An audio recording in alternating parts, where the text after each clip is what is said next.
The winter wedding that ended in murder, a Miss Marple mystery. Welcome back, dear friends. How lovely it is to see you here again at Marple Files. I'm Walter, and I'll be your companion as the evening gently fades. Oh dear. Make yourself comfortable. Mind your step. Pull the blanket up. There is no hurry tonight. We're going to a place called Netherwyke on the coldest Saturday of Careful with that one, Margaret. It 1954, belongs to Mrs. to a Henderson's church house. too cold Yes, to I sit see her in, mark here a on the wedding handle. breakfast served on borrowed plates marked in nail varnish, and a bride who has not once been seen to cry. Somebody in that house has been waiting 24 years, not for money, not for revenge, for an hour, one single hour, when a certain handbag would be set down and left alone. They got their hour. It cost a woman her life. Shall we begin? Chapter 1. The frost had held for 11 days, which in Netherwyke had stopped being weather and become a set of arrangements. Miss Marple had been shown, on her first evening, which 3 rooms of the Culvering house were heated and which 4 were not, and had been given a stone bottle for her bed in the manner of a woman handing over a tool rather than a comfort. Since then, the village had organised itself around the cold with the efficiency of people who had done it before. The pump at the crossroads was lagged in sacking. The vicar had cancelled evensong twice and had said so from the pulpit without apology. Children were being kept home not from tenderness, but because the lane down from Bellhanger was glazed, and a broken wrist at this time of year meant somebody's mother doing 2 people's work until March. On the morning of the wedding, the pipes went in the back scullery. In the night, Hester Culvering said. She said it 3 times before 9 o'clock, each time to a different person, each time with the same emphasis, as though the hour of the failure were the insult and the failure itself merely the occasion for it. They'd have gone anyway. Aubrey's had that scullery on borrowed time since the war. But in the night, Jane, and nobody there to hear it, so it ran and ran. Is there much damage? There's a lake. There's a lake where the game larder was. Hester was standing at the range in her coat. She had been in her coat since 7, so the drink's gone out on the north porch, because there's nowhere else in that house cold enough to be worth using, and I said to Eleanor, well, at least it saves ice, and she gave me a look. What sort of look? The sort you give someone who says a thing like that at 8:30 in the morning. The drink had in fact been going out to the north porch since before Miss Marple came down, carried across the yard in wooden trays by 2 boys from the home farm who had been paid in advance and who were therefore taking a good deal of trouble. She had watched from the landing window, the trays going out into the raw grey light, the glasses set in ranks on the trestle under the porch roof, the bottles laid in a wicker fish basket. It was the coldest corner of a very cold house, north-facing, sunless, open at both ends to whoever wanted to go through it, and everyone did, because it was where the men went to smoke. Mrs. Quarrel came out twice while Miss Marple stood there, and each time she moved a glass an inch and stood back and looked at the rank, and each time it seemed to Miss Marple that nothing whatever had been improved. At 10 they went down to the church hall, where the breakfast things were being sorted for carrying up to the manor afterwards, and where half of Netherwyke had assembled on the excuse of being useful. It was a wedding that had been assembled rather than planned. There had been a wedding intended for June, with a marquee and a firm in Dorchester, and there was now this, the last week of January, the church at 11, 70 people, and every dish in the parish, borrowed and marked on the underside, with initials in nail varnish, so that it could find its way home. Nobody said why the date had moved. It was said instead in the way people spoke of the Colonel, which was in the past tense about small things, how he used to walk down to the copse, what he had thought about the Attlee government, while keeping the present tense strictly for the wedding, which he would attend, which he would sit through, which he would see. Alice Rosal was there at 10:10, in a coat over her going-away things, counting spoons. You oughtn't to be here, someone said to her, and she said, there's nobody else to say how many, and went on counting, and it was not a performance of composure, which was what interested Miss Marple. A girl performing composure looks up to see whether it is being noticed. Alice did not look up. She had the manner of someone who had been running a house through a long illness and had lost the habit of expecting to be relieved. Mrs. Quarrel came and took the spoons out of her hands and said, 41, and I'll do the rest, go and get warm, and Alice let them go and did not go and get warm, and Mrs. Quarrel watched her cross the hall. She does everything, Hester said, following the look. Nell. Every christening robe in the parish has been through her hands. She did the flowers for my Edward's funeral and wouldn't take the money for the wire. She has no family of her own. Quarrel died in, 46, 47. No children. Hester was already turning to the urn. It's a mercy for us, of course. Dreadful thing to say. Not really, said Miss Marple. The urn was the centre of the room, as urns are. Miss Vellicott stood beside it, holding the cup that was her office. Miss Marple had by then had 3 conversations with Ruth Vellicott, and had come away from all 3 with the sensation of having been entered in a ledger. She was a tall, upright woman of 60-odd with a very good grey coat and the flat, level courtesy of someone who has spent 30 years in a room where clients wept and papers had to be got signed anyway. She poured, and she remembered, not vaguely, but exactly, who took sugar and how many, and she said the number aloud before she was asked, so that you were told, each time, that you had been recorded. 2 Mrs. Gollop, and a drop of the hot water, because you find it strong. Mrs. Gollop said that was quite right, and looked faintly hunted. When the tray came round the second time, Miss Vellicott put her hand over her own cup. None for me. Go on, it's perishing. No. A small pause, the length of a breath. Not with what I take. She turned then to say something to the vicar about the graveyard subscription, and the sentence closed behind her like a door, and Mrs. Gollop poured for herself, and nobody else in the hall attended to it at all. Miss Marple, who was arranging paste sandwiches on a borrowed dish marked ECT in red varnish, attended to it for perhaps 2 seconds, and then went on with the sandwiches. It was the sort of remark a woman of that age makes about digestion. She had made several like it herself, in her time, for reasons she had not wished to go into. By 10:30, the ice in the lane had settled the question of the cars. You can't get a motor down Bellhanger, the elder home farm boy said with satisfaction. Not today you can't. Ferris tried it Thursday and went sideways at the gate. So it was decided, in the way such things are decided, by 3 people saying it at once and nobody dissenting, that they would walk. The bride would go up in the estate car by the top road, with her father, slowly. Everyone else would go on foot, down the field path, in whatever they had. They came out of the hall into the white glare of it. 70 people, in good coats and unsuitable shoes, breathing smoke, taking each other's arms on the frozen ruts. And behind them, the hall door standing open, and the urn going cold, and Mrs. Quarrel inside alone, stacking the last of the trays for the men to bring up after. The field path went down the shoulder of Bellhanger in a series of frozen hoof prints, each one a small trap, and the party came down it strung out over a 1/4 of a mile, like something being evacuated. Miss Marple went carefully, and was given an arm she had not asked for by Dennis Fenn's cousin, a large young man from Yeovil who said, "Steady now," at intervals, and appeared to be talking chiefly to himself. Ahead of her, the vicar walked with his hands behind his back, not hurrying, in the manner of a man who has learned that a clergyman who slips is remembered for it. Behind her, 2 women discussed the Colonel's spaniel, which had been put down in the autumn, and agreed that it had been for the best, and left a silence afterwards that was about something else. Halfway down, the copse opened on the left. "They've been at the timber," said the cousin.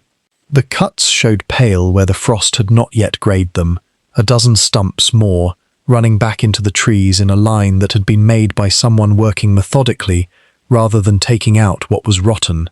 In the flat light, the new wood was the brightest thing in the valley. "Ash," he said. "Good ash, too," my father would have cried. "Is that unusual, on an estate this size?" He shrugged, a large shrug, and steadied her again over a rut. "You sell timber. Everybody sells timber. It's only—" He stopped, and then finished it differently. "It's a lot at once, that's all." The path bent. The copse went out of sight behind the hedge, and the church tower came up ahead of them, and nobody looked back at it. The church was colder than outside.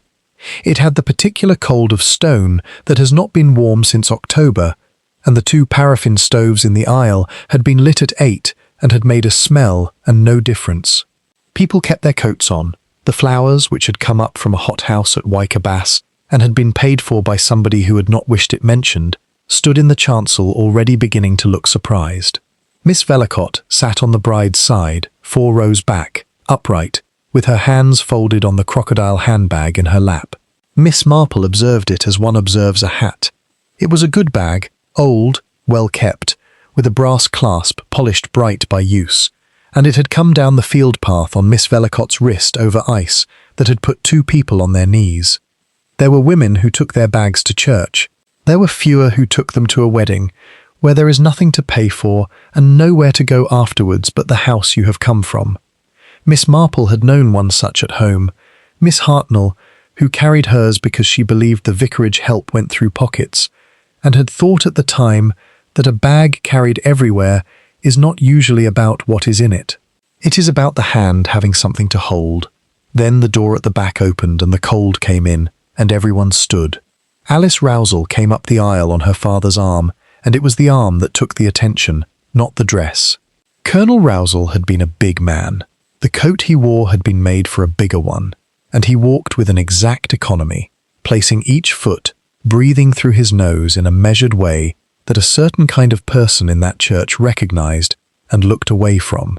He gave his daughter's hand to Dennis Fenn and stood a moment longer than the service required, and then sat down as though the sitting had been the object of the whole morning. Alice did not cry. Dennis Fenn did, a little, at the ring, and wiped it away with the back of his wrist in a movement of such uncomplicated embarrassment that Miss Marple liked him at once and revised nothing. At the porch afterwards, there was the usual disorder of a wedding party trying to arrange itself for a photograph in a wind coming off frozen fields. Move in, you'll all freeze and I'll be blamed." The photographer had come from Sherborne and had been told, twice, that there would not be time for the whole set. Mrs. Quarrel came out of the church behind the family and went straight to Alice, and took the veil where the wind had caught it against the girl's mouth, and lifted it clear, and set it back, and did something at the comb with 2 fingers that took perhaps 4 seconds. She did not speak while she did it. Alice stood still for her without seeming to notice that she was standing still, the way one stands for a person one has been stood still for since childhood. Then Mrs. Quarrel stepped back off the flags and out of the group, and put her hands in her coat pockets, and looked at nothing in particular over the wall. Miss Marple thought, without willing it, of Emma Dawlish. Emma Dawlish had kept the sweet shop at the top of the lane in St. Mary Mead for 30 years, and had always given the Barlow boy the broken chocolate, the ends, the pieces off the block, the misshapen ones that could not be sold. And everyone had said it was because the child's mother was dead, and Emma had a soft heart. The thought came up complete and unhelpful, the way such things did, and Miss Marple put it away where she put them. A resemblance is not a fact. She had been wrong before, and remembered the occasions better than she remembered the others. "Miss Vellacott, you'll want to go up in the car. I shall walk, thank you. It's a mile by the top road. I came down it." Corbin Stannard had said it, and Miss Vellacott had answered it, and both had done so pleasantly, and neither had looked at the other while doing it. He was standing 3 feet from her with his hat in his hand, a well-made man of about 40 with a good deal of manner, and he addressed his next remark to the space over her left shoulder, as though there were somebody standing there. "Everything's laid on. Nell's had the drinks out on the north porch since first thing, since the scullery went. So I understand. Barley water for you." He said it in the tone of a man producing a considerate thing he expects to be thanked for. "I told her, Miss Vellacott doesn't take wine," I said. "Don't let there be any nonsense about it at the toast." "That was thoughtful of you, Mr. Stannard. It was said perfectly. There was nothing in it at all." Miss Vellacott moved her bag from her right wrist to her left and went out through the gate to the top road, alone, walking on the frozen verge where the grass gave her some purchase, and Stannard put his hat on and stood watching her go, with an expression that had not yet decided what it was. Behind him the photographer said, once more, and I'm done," and the family shuffled together again in the wind, and the colonel was helped up off the bench where he had been sitting out of the picture. The manor took 70 people the way a house of that sort does, which is to say it took them into 2 rooms and let the rest of itself stand cold and dark on either side. They were in the long drawing room and the hall, with the double doors open between, and a fire in each grate that had been lit at 9 and was now, at 12:30, beginning to be believed in. Everyone still had their coats over the backs of chairs. The men went through to the north porch to smoke, and came back with their ears scarlet and the news that it was worse than it had been an hour ago. Miss Marple was put on a hard chair near the door by Hester and left there, which suited her, and was brought things at intervals by people who had decided she was old and were pleased with themselves for noticing. "They've done it very well," said Mrs. Gollop, sitting down beside her without being asked. "Considering." "They have. Nell Quarrel has, you mean? There's not a caterer in Dorset would have got that up in 11 days. Mrs. Gollop took a sandwich and looked at it. "And she'll not sit down till 4 o'clock. She did not sit down. Miss Marple watched her not sit down for the better part of an hour. Through the hall, into the passage, out to the porch, back with a tray of empties held against her hip. The same 3/4 turn each time at the foot of the stairs to look into the drawing room and count what was left on the long table. It was the movement of a woman who had done this house for 20 years and knew where every dish went home to. "I'll say one thing," Mrs. Gollop said. "She'd not throw out a crust." "Thrift? Thrift's a word for it." It was said with warmth, which made it worse. "I was in her still room in the autumn about the quince. There's a shoebox on that shelf with her mother's bottles in it. Died in 49, mind. And I said, 'Nell, whatever are you keeping those for?' And she said they cost money. A great many people are like that. Half the parish," Mrs. Gollop agreed comfortably, and went to get more sandwiches. Hester arrived in her place with 2 glasses of sherry and a piece of news she had been carrying since Tuesday and had not yet found the right person for. "Have you heard about Vera Sanger and the photograph?" "I don't think I have." "Well," Hester sat. "She went to Miss Petherick, the schoolmistress, retired now, she's in the almshouses, and gave her back a photograph of her brother, the one who was killed in 1918, and Vera said she'd found it among Ruth's things and thought it ought to come back." "How did it come to be among Miss Vellicott's things?" "That," said Hester, "is what nobody has liked to ask." She drank some sherry. "Ruth had the office 30 years, Jane. Papers come to a person like that. Things get put in a drawer in 1922 because there's nowhere else for them, and there they sit. And Miss Sanger has taken it upon herself to send them home." "So it seems," Petherick cried, apparently. "Made a great deal of it." Hester's mouth did something small. "I don't say it wasn't kind. I say it's an odd sort of kindness. Going through another woman's cupboards for it."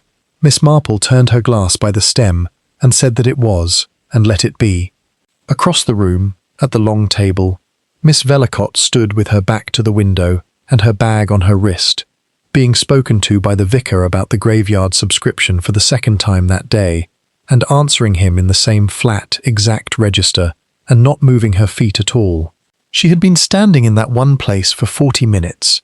She had the stillness of a woman who has learned that if you do not circulate, people must come to you, and that the ones who come are the ones with something to say. At 10 to 1, Stannard came through the doors from the porch, with a glass in each hand. He gave one to Mrs. Gollop's daughter-in-law without stopping, and carried the other the length of the room to Miss Vellicott, and set it down on the table beside her, within her reach, and said something short. 2 men by the fire looked round because he had spoken across them. Miss Vellicott said, "Thank you," and did not pick it up. "Barley water," said Hester, watching. "There'll have been a fuss about it. He mentioned it at the church." "He would." Hester set her own glass down. "Corbin Stannard has been very attentive to Ruth Vellicott since Christmas, and I should be interested to know what he thinks it's buying him." "Have they quarrelled?" "They've not quarrelled. She asked him a question in the post office on Thursday, in front of Mrs. Prowse, and the Ferris boy, and myself." Hester said it with the precision of a woman who had been building this sentence for 2 days. "About board feet. I'm afraid I don't." Nor did he. That was rather the point of it. The toast was at 1, and the room came together for it in a shuffle of chairs and shoulders. Dennis Fenn's cousin proposed the health of the bride and groom at some length, and with 2 jokes, one of which failed, and one of which went better than it deserved. Alice stood beside her husband with her hand on the back of her father's chair. The Colonel had been given the deep chair by the fire, and had not left it since he came in, and he raised his tumbler of barley water an inch off the arm when the room raised its glasses, and set it down again. Miss Vellicott drank hers standing, in 3 or 4 goes, the way one takes something that has been put in front of one. The room broke up again. There was cake, which had been made by Mrs. Quarrel in December, and iced last week. There was the business of the going away things and whether the top road would take the car. Somebody opened the window in the hall and was shouted at. At 1:20, the photographer, who had stayed for his dinner, was got out of the door. At about 1:30, Miss Vellicott sat down. She did it abruptly, on the window seat behind her, and put her hand flat on the cushion beside her, and stayed there. 2 or 3 people glanced over and went on talking. Miss Marple, on her hard chair by the door, watched her put the back of her wrist against her forehead, and take it away again and look at it. "It's very warm in here," Miss Vellicott said, to nobody. Nobody answered her, because it was not. Afterwards, Alice could not have said who told her. She was at the far end of the hall with her hand on the newel post, being asked by Dennis's aunt whether the case had gone up or was still in the gun room, and then the pitch of the drawing room changed. Not louder, lower, and she went through the doors already knowing that it was something, and being annoyed about it, which was the part she would come back to later and be unable to put down. Miss Vellicott was on the window seat with her coat still over her arm. She was trying to stand. "Sit down a minute," Hester was saying. "Sit down, Ruth. I should like some air. You'll have air outside and it's 20 degrees of frost." Miss Vellicott got up. She got up perfectly well. She stood with one hand on the sill and said something about the top road and the car, quite distinctly, and then she stopped in the middle of it and looked at the window as though the sentence had gone out through it. Mrs. Quarrel was already at her left side with a hand under her elbow. Alice noticed that and did not know why she noticed it, and did not think about it again for 9 days. Nell had come across the room and taken the arm before the arm had needed taking, before the stumble, before the second stopping, while Ruth Vellicott was still a woman, standing at a window saying something about a motor car. It went into her the way things go into a person on a day when too much is happening. Intact, unsorted, filed under nothing. "We'll go up," Mrs. Quarrel said. "Hester, the other side. Ruth, we're going up to the blue room, and you're going to lie down till it passes." "I have not the least intention." "Yes." They went up in a slow triangle, the 2 older women, and the one between them, and the drawing room watched them go, and then began to talk again with terrible energy about anything else. Somebody put a record on, and somebody else took it off.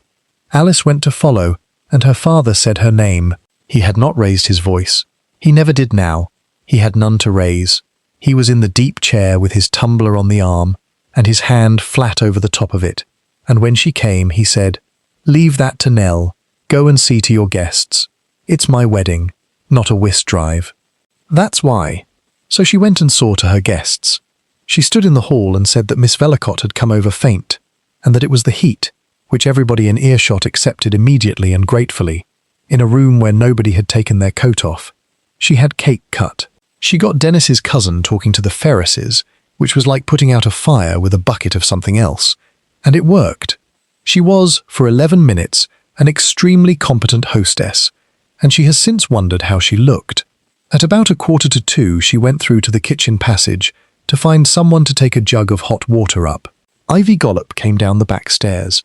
She came fast, with her hand on the rail, and stopped dead on the turn when she saw who was at the bottom of them, and then came on the rest of the way at a completely different speed. "I was seeing if they wanted anything," Ivy said. Alice looked at her.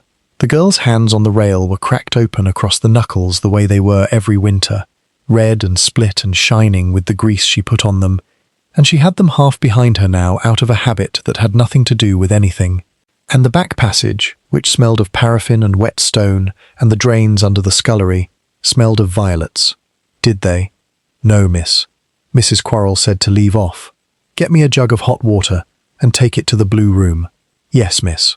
Ivy went past her to the range, and Alice stood a moment longer in the passage. The still-room door was shut. It was never shut. It had a warped bottom edge that fouled the flags, and it stood open winter and summer with a flat iron against it, and it was shut now. And she registered this exactly as she had registered Nell taking the arm, completely and without meaning. She opened it because she wanted the smelling salts and because the door was shut. Nobody was in there. The shelves went up into the dark and the window was a small grey square, and it was as cold as the yard. She found the salts eventually in the drawer of the deal table, among the archaeology that collects in such a drawer.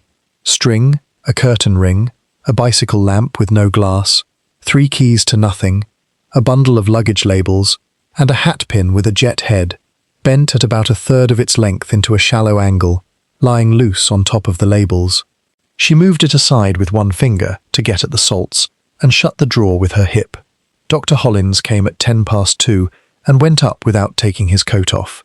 The house had emptied a good deal by then. It had emptied the way a house does when something is wrong upstairs and nobody has been told what. People finding, one after another, that they had said they would be back by 3. Alice stood at the door and said goodbye to 20 people and was told 20 times that it had been a lovely service. Her father asked her once, from the chair, whether the girl was any better, and Alice, who thought he had said girl because he was tired, said she didn't know yet. It was only later that she thought Ruth Vellicott had been 64. At 3 o'clock, Dennis came and stood beside her and did not touch her, which she was grateful for and did not say. At 3:20, Dr. Hollins came down the stairs. He came down slowly at the wall side and stopped 4 steps from the bottom, which put his face level with theirs. He had his bag in one hand and the other on the banister rail, and he looked at Alice for a moment longer than a man looks at someone he is about to tell a thing to. "Where's your telephone?" he said. Inspector Hulkyard came out from Dorchester the next morning and got as far as the bottom of Bellhanger in a police car and the rest of the way on his feet, and arrived at the manor at 9:20 with his trouser bottoms wet to the shin and a manner of perfect civility that did not thaw at any point over the following 4 days. He was a compact man of 50 with a countryman's face and a townsman's carefulness, and he did the thing that Miss Marple had learned to watch for and to fear a little, which was that he wrote nothing down while people were talking and a great deal down afterwards, alone, in the morning room, with the door shut. He had them in one at a time. Hester came out pink and said he had been very pleasant, and then sat down and did not say anything else for 10 minutes, which for Hester was a kind of scream. Miss Marple was sent for at 11. "You're a visitor here, Miss Marple?" "I am. Mrs. Culvering and I have known each other a long time." "Then you'll have seen the whole thing sideways, as it were, which is worth more to me than the ones who've seen it for 40 years. He turned a page that had nothing on it. "You were in the drawing-room yesterday from about noon. By the door, on a hard chair. Did you see Miss Vellicott take anything to drink?" "I saw her drink a glass of barley water at the toast at 1 o'clock, standing up. Rather quickly, I thought. The way one does when a thing has been put into one's hand and one would rather have the business over." Hulkyard's eyes came up. "Put into her hand by whom?"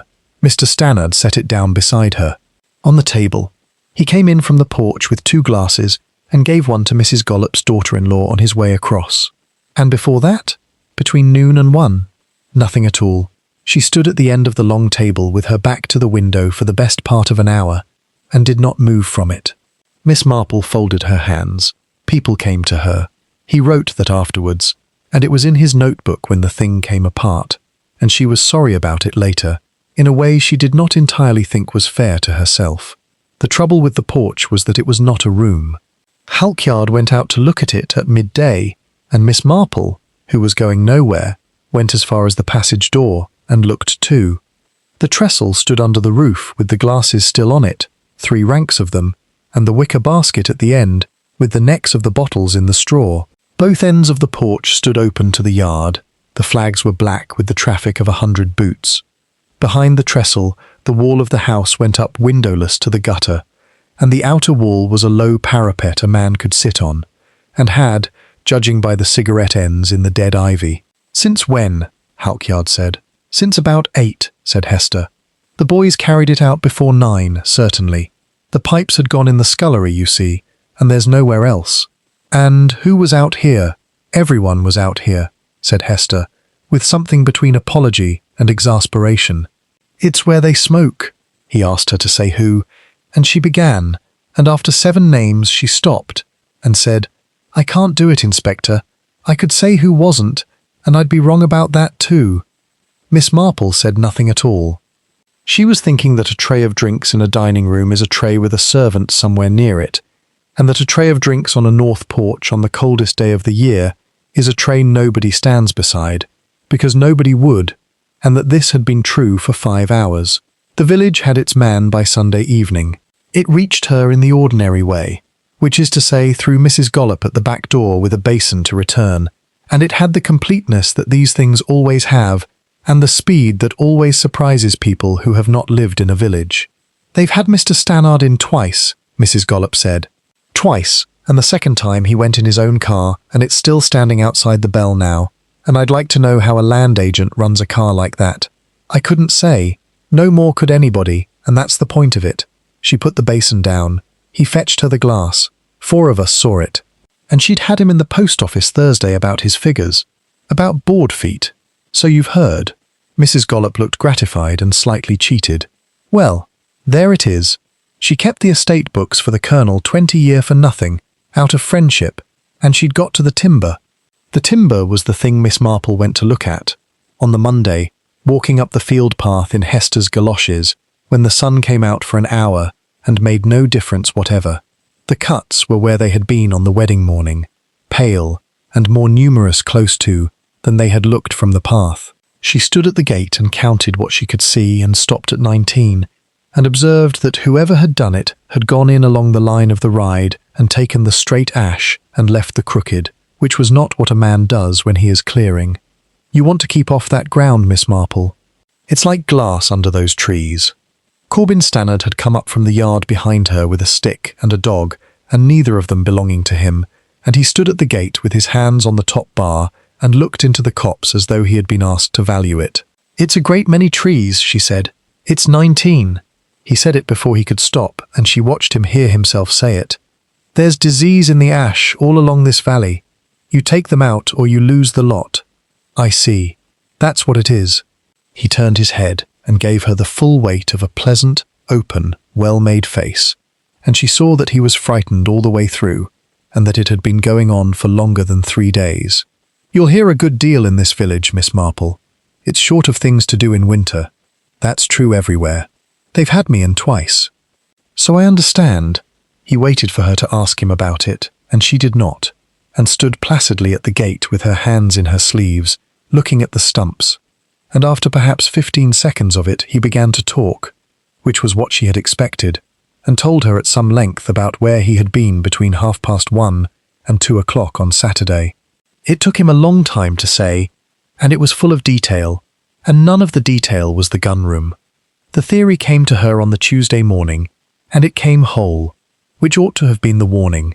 She had woken early in the cold and lain there with her hands under the blankets thinking about the toast, and about the Colonel's tumbler going up an inch off the arm of the chair and coming down again, and about how many people in that room had known that Ruth Vellicott did not drink wine. Everybody. That was the difficulty. It had been announced at the church porch by Stannard, in a voice for carrying, and half the parish had known it for 30 years besides. A glass of barley water on that trestle among the wine was not a secret, it was a label. And then, lying there, she turned it over the other way. There were 2 people in that house who did not take wine. Colonel Rousel had been off it since the summer on Hollins's instructions, and the Colonel had a will that was to be signed on the Thursday of the following week. Hester had said so on Sunday, in the middle of something else, with the off-handedness of a woman, conveying the most interesting fact she possessed. Alice married on the Saturday, and the settlement signed the following week. That was the shape of it. That was why a June wedding had come forward to January. And it was not only about a dying man wanting to see his daughter in a veil. Suppose the barley water had not been meant for Miss Vellicott at all. Suppose it had stood on a trestle in a dark porch in a wicker basket of bottles, one pale glass among the wine, prepared for a man who would take his one glass at the toast and never touch another thing. And suppose that at 10-1 Corbin Stannard, in perfect innocence and considerable self-satisfaction, had carried it the length of the drawing-room and set it down beside the wrong person. It fitted everything. It explained why a glass had been doctored 5 hours before anyone drank from it, which had troubled her from the beginning, because you cannot poison a particular person that way. You can only poison a place and wait. It explained the porch. It explained the timing. It explained above all why the death made so little sense, because it had not been the death intended, and Ruth Vellicott had simply walked into the middle of an arrangement made for somebody else. She got up and dressed with the pleasure of a woman who has a thing to do, and she was at the manor by 10:30, and she asked Alice Rousel, with an apology for the ghoulishness of it, How her father took his barley water. In a tumbler, Alice said. There's one he uses. It's a half-pint thing with a chip out of the rim, and it comes in on the tray at breakfast and stops on the table by his chair all day. He's had it since I was at school. She looked up from the seed catalogue she had not been reading. Why? No reason at all, said Miss Marple, and sat down rather suddenly on the window seat. Because she had seen it. She had seen it on Saturday, on the arm of the deep chair, at 1 o'clock, going up an inch and coming down. And she had had it in front of her, while she built 4 hours of very good reasoning on the assumption that a man drinks out of whatever comes to hand. It was not that she had missed a fact. She had had the fact and had preferred the theory, which was worse, and was precisely the thing she had spent 60 years telling herself not to do. She sat there for some minutes, and then took out the small notebook she kept for bulb orders, and wrote down, on a fresh page, 2 things she had actually seen with her own eyes. Mrs. Q took the arm before the arm was wanted. The bag. The bag was the reason she asked Halkyard for the photographs. And Halkyard, who by Tuesday had a charge in his pocket, and could afford to be gracious, let her see them in the morning room, with the manner of a man indulging an aunt. There were 4 of the blue room, the bed with the coverlet turned back, the washstand, the window with the frost fern across the bottom third of it, and the chair by the bed with the coat over the back of it, and, on the floor beside the chair leg, the crocodile handbag lying on its side. That's how it was found, Halkyard said. Nothing moved before we came. Who brought it up? Mrs. Culvering says Mrs. Quarrel had it under her arm coming up the stairs. Says she took it off the deceased's wrist in the drawing room because it was fouling the arm they were holding her by. He shrugged. Reasonable enough. Quite reasonable.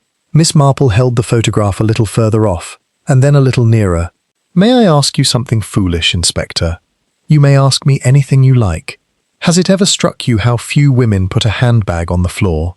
Halkyard looked at her with the patience of a man who has an hour to spare and does not intend to spend it. In a sick room, with a woman being got onto a bed, I dare say it goes where it goes. I dare say it does. She gave him back the photographs. It's only that Miss Vellicott took it down the field path over ice that put Mrs. Ferris on her knees. He did not write that down. Veer Sanger she saw on the Wednesday, at the cottage in Wyker Bass, among the boxes. There were a great many boxes. Miss Sanger had begun to pack on the Monday, apparently the moment it was clear what her position was going to be, and she had the wet-eyed briskness of a woman who has decided that if she keeps moving, she will not have to sit down anywhere in that house. They ask me what she kept, and I tell them, papers. 30 years of other people's papers. She wrapped a cup. The inspector took 2 boxes away, and I said, You'll want a barrow for the rest. Miss Sanger, the photograph you returned to Miss Petherick. The hands stopped for a moment on the cup, and then went on. That was mine to do, she said. Whatever anybody says of it. There was a book she kept, and there were things folded into it that belonged to people, and Ruth was... She stopped and chose. Ruth was a keeper. She never in her life took a penny for any of it, and I'll say that in any court. But she kept, and people ought to have their own back. How many have you returned? 4. 5, with Petherick. She set the cup in the crate. It's not a great many, out of that book. And the book itself is still there. The inspector has it, said Miss Sanger. And then, with the first thing approaching pleasure she had shown, and much good may it do him. It's in her office shorthand. There's not 3 people alive can read it. Dr. Hollins said it in the yard on the Thursday morning, to Halkyard, with the driver's door of his car open and 1 foot already up on the sill, in the tone of a man who has been kept from his rounds and intends to be paid in irritation. I've told you what I can tell you. You'll get the rest from Dorchester, and you'll get it when they've done, and not before. I'm not asking you to certify anything, Doctor. I'm asking what you thought. What I thought. Hollins took his foot down. I thought it was odd, if you want it. It's a peculiar quantity. I've seen 3 of these in 22 years, and the ones who meant it took the bottle. If somebody set out on Saturday to kill Ruth Vellicott, they went at it like a man building a bridge out of matchsticks, and got there by luck. That's what I thought, and it's no use to you. It's a great deal of use to me. Then you'll have gone soft, said Hollins, and got in, and drove out under the arch with the chains ringing on the frozen ruts. Halkyard came back into the house and put it in his notebook, and beside it, in the margin, wrote, nerve failed?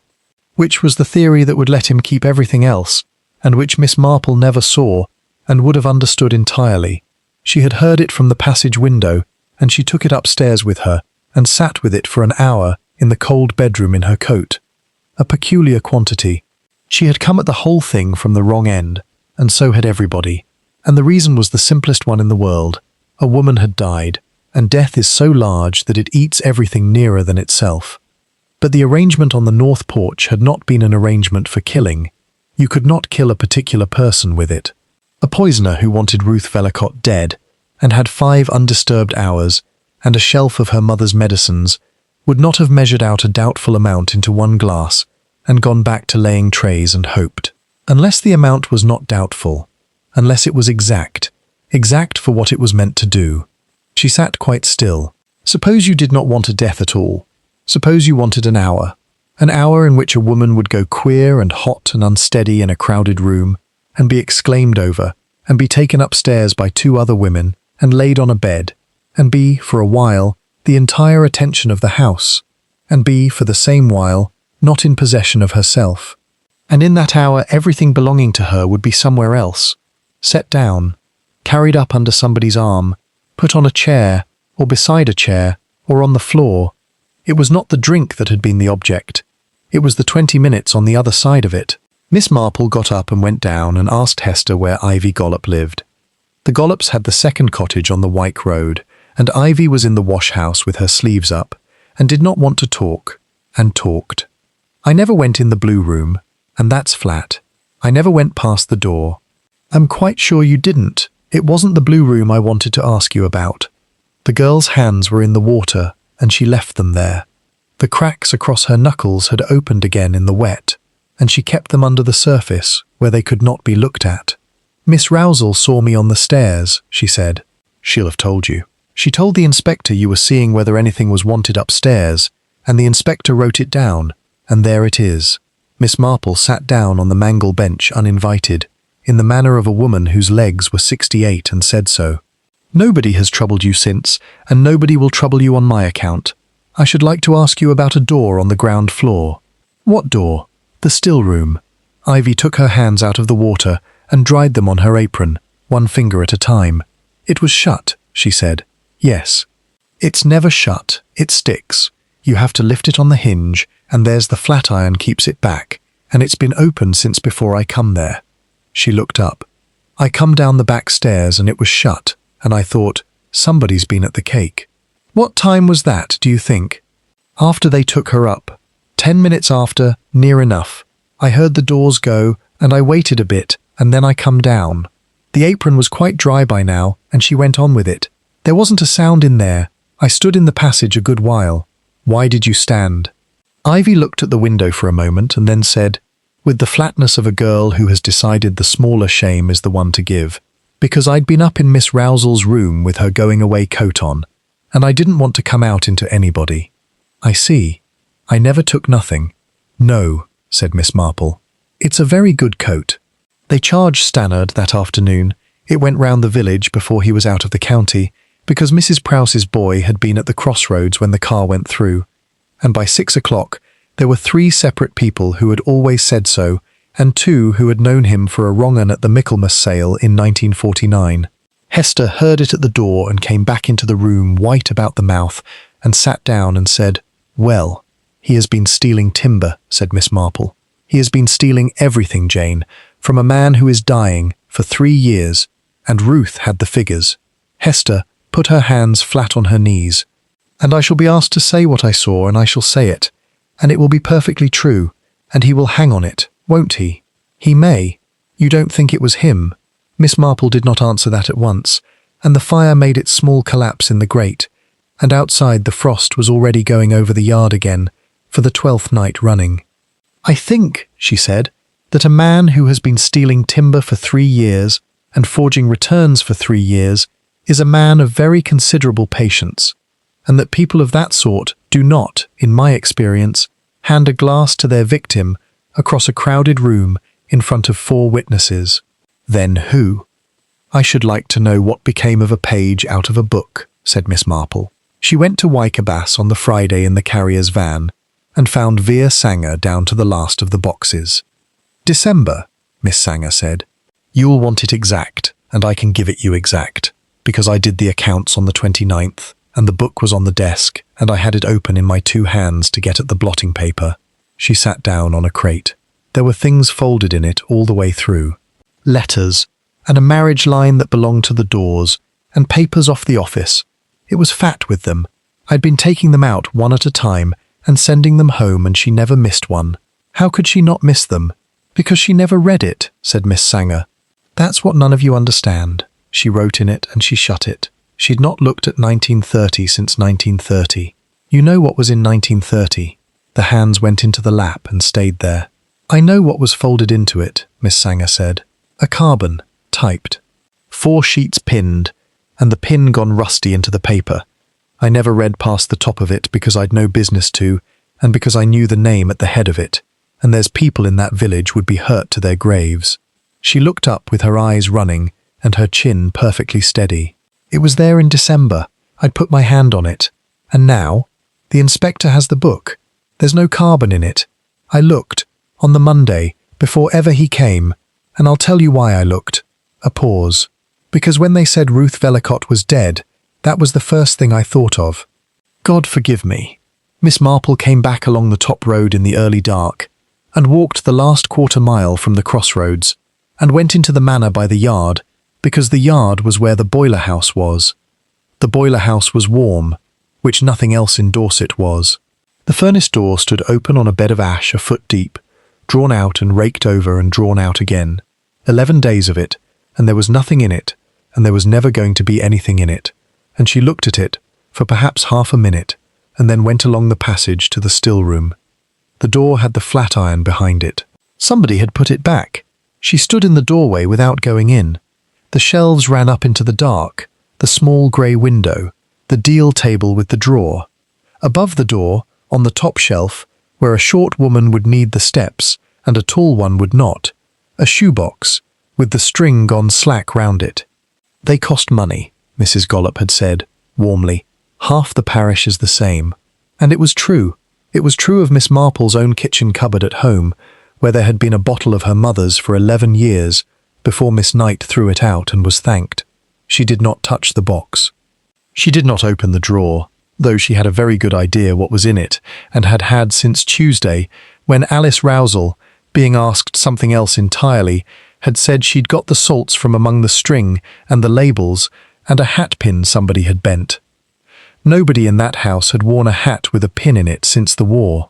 She found Hollins at the Bell at 8, eating a chop, and he was rude to her for about 90 seconds, and then was not, because she asked him the one question that let him say the thing he had been unable to say to Halkyard without sounding like a man defending himself. "Doctor, when did you last see Miss Vellicott professionally?" He put down his knife. 1951, he said, for a whitlow. And then, with the whole weight of it, she went to Dorchester, private, since 52, and paid for it out of an income of 400 a year, and I had it from the man himself, on Tuesday, in a letter I could have papered a wall with. 22 years I've had that practice. She sat in my waiting room at every parish meeting we ever held in it, and she never said a word to me. She was on something for the heart. She was on something for the heart, said Hollins, and if I'd known it, I'd have said what I said on Thursday twice as loud. Why did she not tell you? Why does anybody? He picked the knife up again. Because the parish accounts want a woman who's sound. Because the graveyard committee wants a woman who's sound. Because she'd have been helped across the road, Miss Marple, and she'd sooner have died. And she had, in point of fact, and neither of them said so. Miss Marple walked back up to the Culvering house and asked Hester, over the sherry, when Nell Quarrel had married. 1931, spring. Hester said it without interest, and then, because she was Hester, said all the rest of it.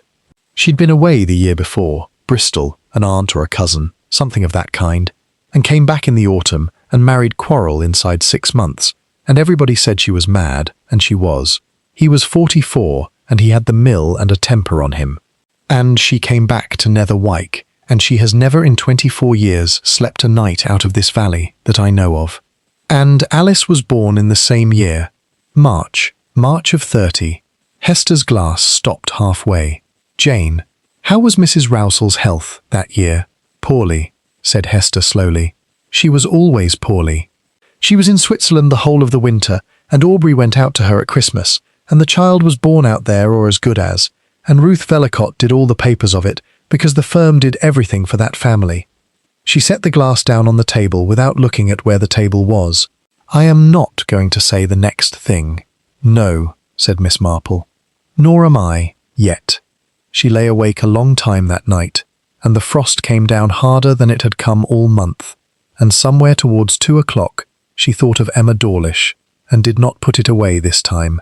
Emma Dawlish, who had given the Barlow boy the broken chocolate for 30 years, and who had stood in the shop door and watched him go up the lane, and who, the village had said, had a soft heart on account of his mother being dead. The village had been wrong for 30 years. It had not been softness, it had been rations. Colonel Rousel was still alive on the Saturday, which surprised nobody more than himself, and he had them clear the wedding flowers out of the church, because the cold had finished them, and he would not have his daughter's flowers standing brown in the chancel for the parish to walk past. Mrs. Quarrel went down at 10 to do it, because Mrs. Quarrel did the flowers. Miss Marple went with her and carried the pail. They worked from the chancel outwards and hardly spoke, and the church breathed its stone cold up through their shoes, and the roses came out of the water dead white and brown at the edges together, which is the way white roses die. Mrs. Quarrel shook each one and laid it in the basket and did not throw any of them down. "You'll get your sleeve wet," she said once, and took the pail. They carried the last of it out into the porch and set the basket on the bench, and it was there, with the ruin of a wedding between them and the frost on the gravestones going as far as the wall, that Miss Marple said what she had come to say. "Mrs. Quarrel, I don't think Alice ought to hear it from anybody but you." Nell Quarrel stood with her hands full of dead roses and did not move at all for perhaps 4 seconds. Then she put them into the basket, one at a time, all of them, and shut her hands on the rim of it and looked out at the gravestones. "How long have you known?" "Since Thursday. Properly since last night. Nobody's known for 24 years. It was not defiance. It was said the way a woman says a fact she has carried so long that it has stopped being about her. Not one living soul bar Ruth. The Colonel knew." The head came round. "No." He asked his daughter, on the Saturday afternoon, whether the girl was any better. He was thinking of somebody, Mrs. Quarrel, and it was not a woman of 64. Nell Quarrel's face did something that was not grief and was not fear. It was the look of a person shown a room in their own house that they have walked past every day. "He knew," she said. "I should think he has always known. I should think he decided, in 1930, that the kindest thing a man could do was never to mention it, and I should think he has believed that every day since." Miss Marple sat down on the bench beside the basket, because her legs were 68. He was wrong, but he was not unkind. For a while there was nothing but the wind coming off the fields and finding the gap under the porch door. "She said it to me in this porch," Nell Quarrel said. "Ruth, the Sunday before, she said, a girl marrying ought to know her own history, and she said it looking at me, and she'd said it once before in the post office where I could hear, and I thought," her hands were flat on the rim of the basket, quite steady, "I thought she'll do it on the day. She'll take her arm at the breakfast and she'll tell her, kindly, in that voice, and it'll be Ruth Vellicott's, all of it. 24 years and it'd have been hers to give away. You wanted the paper. I wanted an hour." She said it and then heard it, and her mouth went. "That's all it was. She'd have been poorly, and I'd have sat up with her. I would have sat up with her. I'd have nursed her all night and been thanked for it, and there wouldn't have been a hair of harm in it by Monday. You didn't know about her heart." "Nobody knew about her heart," said Nell Quarrel, "and she stood in that hall and told us so, and we all poured our tea." Miss Marple let the silence take its length. She did not fill it. She had never in her life been able to see the sense of filling it. "There was a man taken on Thursday," she said at last. "Yes. 4 days. Yes." The word came out of her like a stone out of a wall. "I've said that to myself every hour there is. I told myself he was a thief, and he is a thief, and I lay there Thursday night and I thought, they'll not hang him for a thing he never did. They don't. Not in England. It'll come right." She turned round and looked at Miss Marple properly for the first time. "That's what I thought. and I'm 47 years old. Yes, I'd have gone. Today or tomorrow. You may not believe that. I find I do, said Miss Marple, and it is not worth very much to you, and I'm sorry. Nell Quarrel asked one thing more. She asked it with her coat already buttoned, at the porch gate, in the tone of a woman asking the price of something she has already agreed to buy. Did she mean to tell her? Was it ever in her at all? Or was it only me, making it up in the night? And Miss Marple, who had thought about this for 2 days and had turned it every way, and had at the end of it 4 sheets pinned with a rusted pin that no longer existed and a shorthand nobody could read, said the only thing she had, I don't know. Nell Quarrel nodded once, as if that were about what she had expected of the world, and went back into the church and washed the 2 vases at the vestry tap and set them upside down on the shelf where they lived, and then walked the 4.5 miles to Wyker Bass along the top road, on the verge, where the frost gave her some purchase. The colonel died in the 2nd week of March, before the inquest was reconvened, and he had said nothing to his daughter, and there is no way of knowing whether that was courage or the other thing. Corbin Stannard was released on the Monday and charged on the Wednesday with fraud, forgery, and the theft of 19 ash trees, and was not grateful to anybody, and let it be understood at the bell that he had never been in the slightest danger. Dennis Fenn's name came into that prosecution over a survey of the water meadow signed in the summer of '52, and he made a statement to Halkyard in the front room of a house he had been married into for 6 weeks, with his wife sitting in the room because she would not be asked to leave it. Alice Rousel went twice to the remand prison at Dorchester. Nobody in Nether Wyke was told what passed there, and Miss Marple, who was not in the county by then, declined on 2 separate occasions to guess.